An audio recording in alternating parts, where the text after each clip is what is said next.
তখনই কাফকা খেয়াল করে যে নতুন একটা ছেলে আসছে তাদের সাথে কাজ করতে, আর ছেলেটির নাম হলো রিনো। তারপরে তাদের মধ্যে কিছু কথাবার্তা হয়। তারপরে রিনো চলে যায় তার জামাকাপড় চেঞ্জ করে সেই কাজের স্থানে। তারপর টিম লিডার কাজ দেয় রিনোকে যে তুমি যাও এবং ওই পেটটা কাটো। কাফকা খুশি হয় যে এবার দেখো গিয়ে মজা কেমন। কিন্তু কাফকার কপাল এতটাই খারাপ যে টিম লিডার আজকেও তাকে সেইখানে পাঠিয়েছে। কাজ শেষে যখন ব্রেক দেয় তখন তারা দুজন একসাথে বসেছিল, কিন্তু রিনোর অবস্থা খুব খারাপ ছিল, তাই কাফকা তাকে দেখে হাসতেছিল।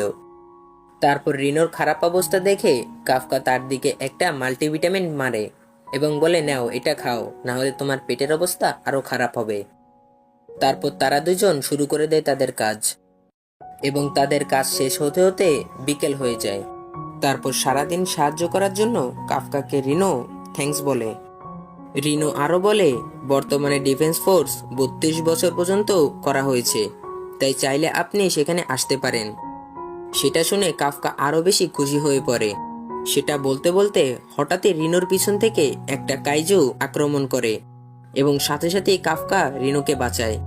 এবং কাফকা রিনোকে বলে, তুমি এখান থেকে চলে যাও, আমি এটাকে দেখছি। তারপরে কাফকা দৌড়াতে শুরু করে এবং কাইজুটাও কাফকার পিছনে দৌড়াতে থাকে। এক পর্যায়ে যখন কাফকা মরেই যাবে তখন চলে আসে রিনো। রিনো এসে যখন কাফকাকে বাঁচায় তখন কাইজুটা রিনোর দিকে আসে এবং রিনোকে যখনই মেরে ফেলবে তখনই পিছন থেকে আসে মিনা আশিরো, সাথে সাথেই কাইজুটিকে মেরে ফেলে। তা দেখে রিনো এবং কাফকা অবাক হয়ে যায়। সিন চেঞ্জ হয়। কাফকা যখন চোখ খোলে তখন সে দেখতে পায় সে এখন হসপিটালের বেডে শুয়ে আছে।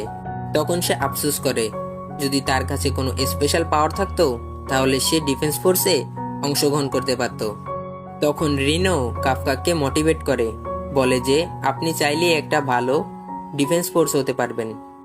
এটা শুনে কাফকা মন থেকে অনেক খুশি হয়ে পড়ে এবং অনেক কনফিডেন্ট হয়ে পড়ে যে তার এইবারের পরীক্ষায় সে ঠিকই পাশ করবে, যে এইবার সে ডিফেন্স ফোর্সে নিশ্চয়ই জয়েন করবে। এটা বলতে বলতে কাফকা তার হাত উপরে করে তোলে এবং তার হাতের দিকে তাকিয়ে থাকে।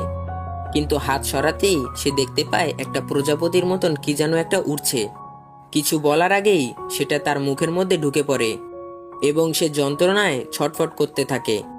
তা দেখে যখনই রিনো বেডের পর্দাটা সরায় তখনই দেখতে পায় এক অদ্ভুত জিনিস।